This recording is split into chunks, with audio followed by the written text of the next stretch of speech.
welcome to MotoGP Assen 2026. I'm here with RW Racing, so yeah, looking forward to a good weekend. Hopefully a good result as well for Zonte van der Voorberg and of course also Colin Veijer. The weekend is just about to start because just now you can see on the screens behind me, Moto2 FP1 is about to kick off. So I'm also really hoping for Marc Marquez to make it 3 wins in a row. So let's see. So this is the RW Racing Hospitality, which is next to the paddock, just on the exit of the Ramshoek, basically all the way between the Ramshoek and the Veenstra on the other side, just before the GT chicane. So it was nice to spend the Friday here. It is a bit difficult to see the track because you're quite far away. You can see the Ramshoek and also the Rusthoek on the other side.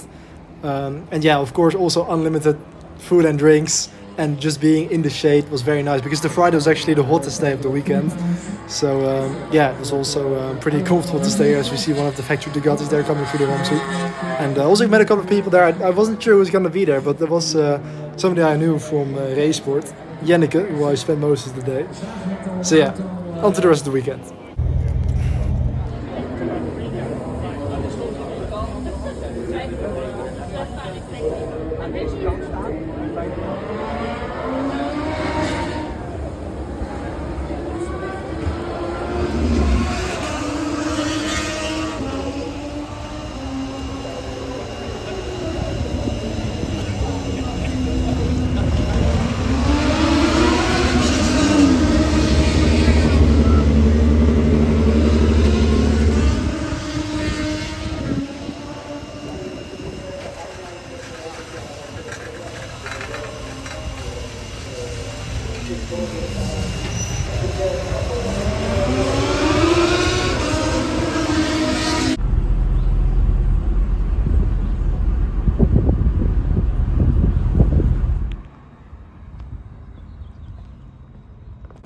It is the super fast Spaniard that is going to clinch his 6th win in 10 Grand Prix so far in 2026. Through the final chicane he goes, all neat and tidy, and Max Quiles once again wins in 2026. It is win number 6 of 26 for Max Quiles, the Spanish rider who is stretching his world champs lead up to nearly 100 points.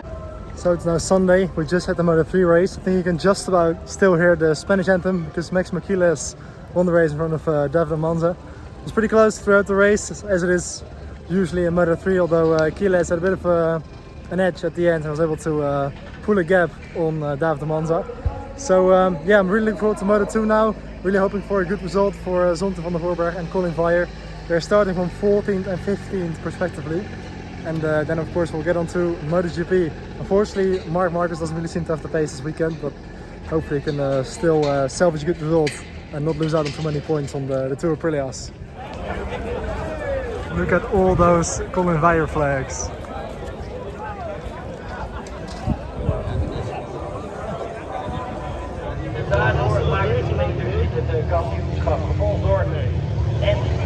Defensive. He's parking that bike, isn't he, in the middle of the corners here? He's almost at walking speed. Oh! Alonso almost going down there through 10 and 11. Into the final sector we go. It's all in the chicane, surely. Manuel Gonzalez is surely going to have to stay left out of Ramichuk and force Alonso to go the long way round here.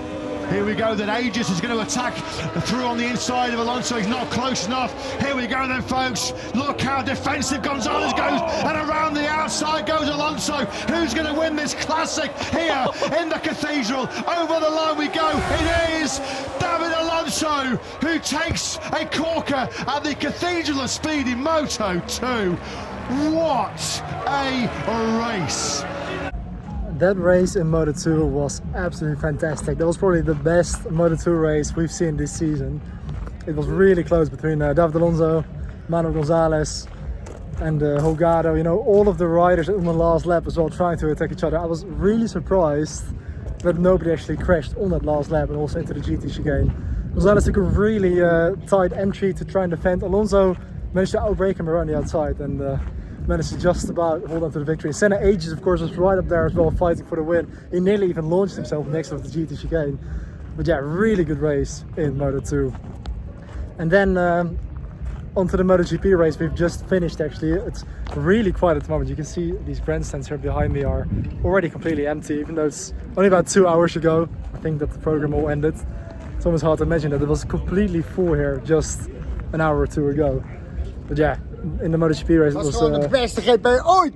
inderdaad, man. For the first time in 22 years, a Japanese rider will win in MotoGP. The rising star from the land of the rising sun gets the job done here in Assen. Ai Ogura is a first-time winner in MotoGP. What scenes they are there. His former Moto2 World Champions winning crew chief, Norman Rank, leading the celebrations for the Trackhouse star.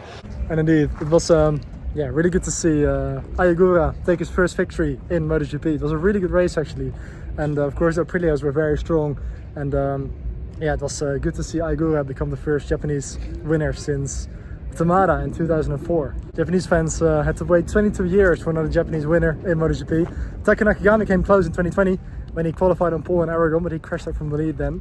And yeah, also actually a really fast and scary crash for Marco Bezzecchi in the Ramshoek. I really hope he's okay, because that was a really hard tip-off. And yeah, apart from that, also quite a difficult weekend for Marc Marquez, but I think he's going to be back in the next round at the sector ring. So, just made it back to my car. I'm actually really surprised as well to park here, because I'm now located in P5. And I don't even have a parking ticket. Usually you can only access this parking lot when you have like VIP access or media access or something, because I'm really close to the paddock. But for some reason I wasn't sent to the fields, and I was actually sent straight ahead to the VIP media parking lots, even though I don't have a ticket. Now I'm glad that I haven't seen anything. There's no lock on my wheels or anything. My car isn't towed away, so I think I'm in the clear. But yeah, I really don't know why they sent me here, because of course there's the parking staff which lead all the cars to the right parking lots. I reckon because on Friday I was at P6, which is over there just next to the paddock. And that was because I had the VIP tickets through IW Racing, but I didn't even have my thing on my windshield or on my mirror. So the only thing I can think of, maybe they recognized my car and just assumed that I was media. I don't know. So I hanged up this card here, which is P6, and this is P5, and it's of course the 26th of June. But I just hang it up there, so it at least looked like something was hanging there. It is just the same shape as the P5 ones. But yeah, we're good to go. It's really warm. I think I'm gonna open the roof actually. Let's turn on the ignition. No, not the ignition yet. I'm not gonna turn the car on yet, because I think it's gonna get very warm if I do that. Let's get the roof open at least. That's the benefit of having a cabrio. Look at that.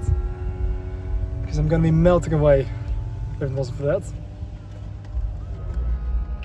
So yeah.